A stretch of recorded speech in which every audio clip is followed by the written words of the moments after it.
So, the topic is interstate relation. So, interstate water dispute.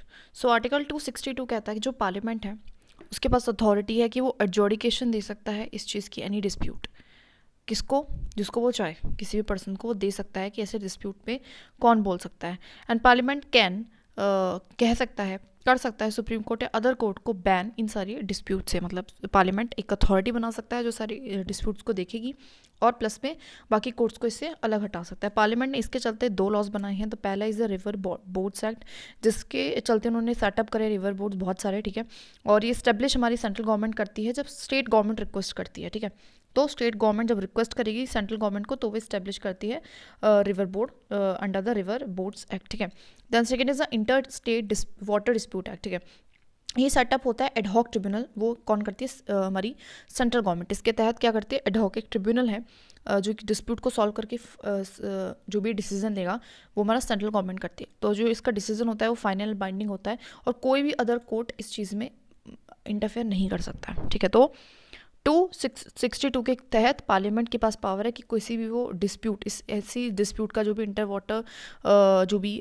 Inter state water dispute है उस चीज़ को किसी एक पर्सन को दे सकती हैं और सारे कोर्ट्स को सारे डिस्प्यूट के मैटर से अलग हटा सकती है। उसके चलते दो एक्ट आए हैं, river boards act, inter state water dispute act. इसमें भी सेंट्रल गवर्नमेंट लगवाएगी जब स्टेट गवर्नमेंट रिक्वेस्ट करेगी। इसमें भी एडहॉक ट्रिब्यूनल हमारी सेंट्रल गवर्नमेंट कराएगी और उसका जो डिसीजन होगा बाइंडिंग होगा, ठीक है। Then with the inter state council जो आर्टिकल 263 इसके में डील करते हैं। प्रेसिडेंट इस्टेब्लिश करा सकता है हमारा इंटर स्टेट काउंसिल्स। और एक क्या होती है, एक रिकमेंडरी बॉडी होती है, ठीक है। रिकमेंडेशन देंगी जो भी इंटर स्टेट डिस्प्यूट्स वगैरह इन सबसे रिगार्डिंग क्या क्या ड्यूटीज़ हैं इनके, इंक्वायर करना, एडवाइस करना जो भी डिस्प्यूट है उससे रिगार्डिंग, इन्वेस्टिगेट करना एंड डिस्कस करना, ठीक है। इन्वेस्टिगेट करना है, डिस्कस करना चीज़ों को। एंड ये रिकमेंडेशन भी देती है कोऑर्डिनेशन ऑफ द पॉलिसी के रिगार्डिंग, ठीक है। अगर मैं बात करूँ इसके मेंबर कौन कौन होते हैं तो देखो पीएम इसका चेयरपर्सन होता है, सीएम होते हैं सारे स्टेट्स के, है ना। सीएम होते हैं यूटीज़ के जो भी लेजिस्लेटिव असेंबली जिनके पास है, administration of UT, administrator of UT. तो जिन लेजिस्लेटिव असेंबलीज के पास जिनके पास मतलब जिन यूटीज़ के पास लेजिस्लेटिव असेंबली नहीं है तो उनका एडमिनिस्ट्रेटर होता है। गवर्नर अगर कहीं पे प्रेसिडेंट रूल लगाया हो। एंड 6 जो है हमारी सेंट्रल गवर्नमेंट के कैबिनेट मिनिस्टर्स होते हैं। तो कौन कौन मेंबर है, तो पीएम है ना, सीएम है, या प्रेसिडेंट रूल में जो भी लग रहा है तो अगर गवर्नर आ जाता है, ठीक है। यूटीज़ में अगर सीएम है तो सीएम, वरना एडमिनिस्ट्रेटर, है ना। और हमारा 6 members from the cabinet, central cabinet of course, ये हमारे से इसके मेंबर्स होते हैं। इसके तहत बेसिकली इस्टेब्लिशमेंट कराई है हमारे central council of health and family and welfare, central council of local government. तो ध्यान रखना ये प्रेसिडेंट एस्टेब्लिश कर सकता है इंटर स्टेट काउंसिल, लेकिन जो इंटर स्टेट वाटर डिस्प्यूट है उसको हमारा पार्लियामेंट कर रहा है, ठीक है। तो ध्यान रखना है इस चीज़ को, ठीक है। नाउ गवर्नमेंट एस्टेब्लिश कर सकती है इंटर स्टेट काउंसिल को भी, किया था, दैट इज 1990 में, ठीक है। Public accounts, records and judicial proceeding article 261। तो कॉन्स्टिट्यूशन बेसिकली जो है वो कहता है जो जुरिस्डिक्शन ऑफ ईच स्टेट है वो उसकी खुद की टेरिटरी में। इसका मतलब है कि जो भी उसकी पावर है उसकी खुद की टेरिटरी में। लेकिन उससे एक प्रॉब्लम आ रही थी कि act of one state not recognise in another. उससे क्या होता है, जो एक्ट है, जो भी प्रोसीडिंग है, जो भी रिकॉर्ड्स है, उसका महत्व दूसरे स्टेट में नहीं था, ठीक है। सो कॉन्स्टिट्यूशन ने इस चीज़ का सोल्यूशन निकाला है फुल फेथ एंड क्रेडिट का क्लॉज देके, ठीक है। तो इसमें बेसिकली बात करते हैं, वो कहते हैं कि हम रिकॉग्नाइज करेंगे एक्ट्स, जो भी रिकॉर्ड्स है, जुडिशियल प्रोसीडिंग है, सेंटर की हो, हर एक स्टेट की हो, और उसको हम कंसिडर करेंगे लॉ ऑफ पार्लियामेंट। उसको क्या मानेंगे, एक तरीके से लॉ ऑफ पार्लियामेंट मानेंगे। जैसे लॉ ऑफ पार्लियामेंट हर जगह उसकी इंपॉर्टेंस होती है थ्रू आउट द कंट्री, इस तरीके से उनकी भी थ्रू आउट द कंट्री होगी, ठीक है। तो जो जजमेंट है वो, उस जजमेंट को हम किसी भी किसी भी जैसे सिविल की या क्रिमिनल कोर्ट की, उसको हम कहीं एग्जीक्यूट भी कर सकते हैं, right. We can execute it anywhere, ठीक है। Fine. Now interstate trade and commerce. तो आर्टिकल 301 से 307 पार्ट 13 में हम इसकी बात करते हैं। Trade commerce and inter course की अगर हम बात करें तो ये हम फ्री होता है हमारे टेरिटरी ऑफ इंडिया में, through the territory of India free है, कोई रिस्ट्रिक्शन नहीं है। अब इसकी एक्सेप्शन ऑफ कोर्स हो सकती है फिर तो पार्लियामेंट इंपोज कर दे रिस्ट्रिक्शंस पब्लिक इंटरेस्ट के चलते, ठीक है। तो पार्लियामेंट बना कर सकती है, या फिर हमारी स्टेट लेजिस्लेटिव असेंबली रिस्ट्रिक्शंस को कर सकती है अगर उनको प्रोटेक्ट करना हो किसी भी लेकिन उसके लिए प्रेसिडेंट का सैंक्शन चाहिए, ठीक है। तो क्या एक्सेप्शन थी, दोबारा से बात कर लेते हैं, थोड़ी सी कन्फ्यूजन होगी। तो जो ट्रेड कॉमर्स इंटर कोर्स है वो फ्री है हमारे टेरिटरी ऑफ इंडिया के थ्रू आउट, लेकिन इसकी एक्सेप्शन है कि पार्लियामेंट चाहे तो लॉ के थ्रू कर सकती है और स्टेट लेजिस्लेटिव असेंबली भी कर सकती है, लेकिन प्रेसिडेंट की सैंक्शन की जरूरत है, इस पर रिस्ट्रिक्शंस लगा सकती है।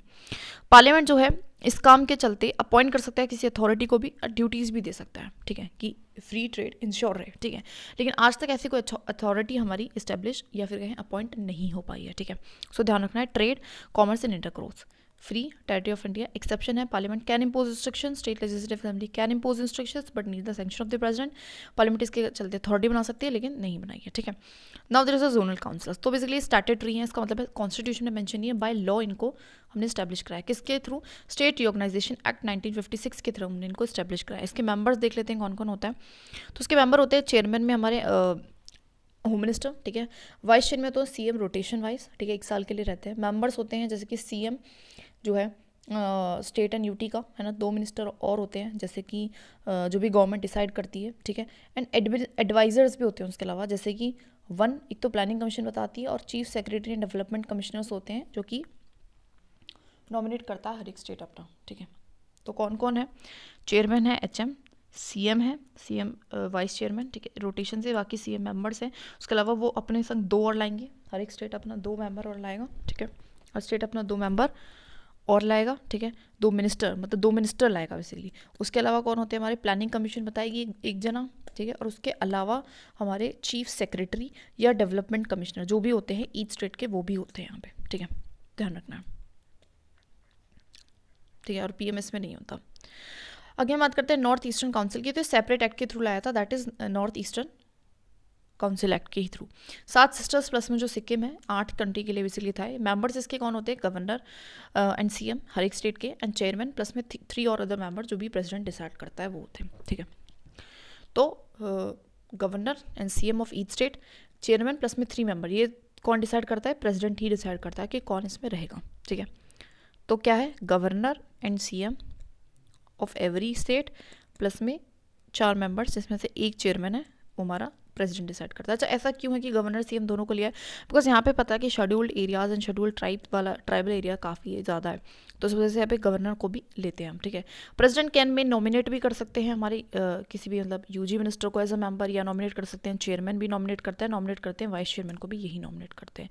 तो प्रेसिडेंट ही दिखता है इसके रिगार्डिंग, ठीक है, चीज़ों को। तो मेंबर्स की नॉमिनेशन प्रेसिडेंट ही करता है, दैट्स इट।